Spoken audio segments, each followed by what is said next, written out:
امریکا اوس له ډاره په بیا ګواښونه غواړي ایران وډار کړي. ملګرو احتمال شته چې دریمه نړیواله جګړه شروع شي که چیرې ایران برید وکړي.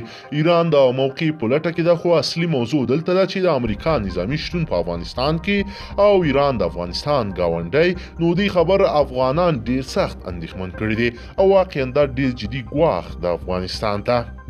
ملګرو راځي چې ټرمپ بیا کوم اخطار ورکړی ده او ایران څنګه په کمین کې ناسته. ویډیو تر پایه وګورئ چې له ټول داستانه خبر شئ. تازه څه روان دي؟ قدرمنو لیدونکو السلام علیکم، ستړي مه شئ. امریکا ولسمشر ډونالد ټرمپ وایي که ایران پر دوی برید وکړي نو دوی به د ایران 250 هغه مهم ځایونه چې دوی ته کلتوري اهمیت لري په نښه او له منځه یوسي. ټرمپ وروسته له هغې د برید ګواښ کړی چې د ایران پلوه ملیشو په عراق کې د امریکایي بنسټونو د په نښه کولو ګواښ وکړ. ایران ویلي و له امریکا نه به د سلیماني د هلاک کېدلو بدل اخلي، خو ټرمپ بیا په قهرجن انداز ویلي و چې دوی اوس هم سلیماني ناوخته وژلی باید پخوا یې وژلی وای. ټرمپ په یو ټویټ کې دا خبرې کړې او زیاته کړې ده چې ایران ته به د هر برید په بدل کې سخت او ځپونکی ځواب ورکړي. ټرمپ په ټویټ کې ویلي یو شمېر ځایونه چې موږ یې په نښه کوو د ایران لپاره ډېر کلتوري اهمیت لري. ایران به د دوی د سختو بریدونو شاهد وي.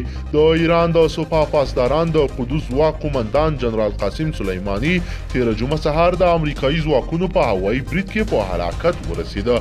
امریکا وایي قاسم سلیماني د نړۍ لوی ترهګر و او دوی به یې په وژلو خوښ دي.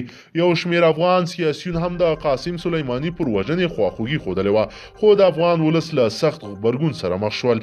افغان ولس په قهرجن انداز افغان سیاسیونو ته وویل دوی ته هیڅکله په دې هیواد کې ایران پلوه مشران د منلو نه دي. افغانان د سیاسیونو د خواخوږۍ په غبرګون کې ویلي و چې ایران هیڅکله د افغان خاورې په ګټه نشي کېدای او که څوک یې ملاتړ هم کوي نو دوی د ایران جاسوسان دي. په ورته مهال افغان ولسمشر هم له ډیپلوماټیکو لارو د امریکا او ایران ترمنځ د روان کرکیچ د حل غوښتنه کړې ده. دا په داسې حال کې ده چې امریکا منځنۍ ختیځ ته د تازه 3,000 نور سرتیرو د استولو اعلان کړی او خپل وګړو ته د وتلو سپارښتنه کړې ده. د معلوماتو له مخې قاسم سلیماني له 1998 کال راهیسې له ایران د باندې د قدس ځواکونو مشر او په کور او بهر د ایران تر ټولو مشهور قومندان بلل کېده.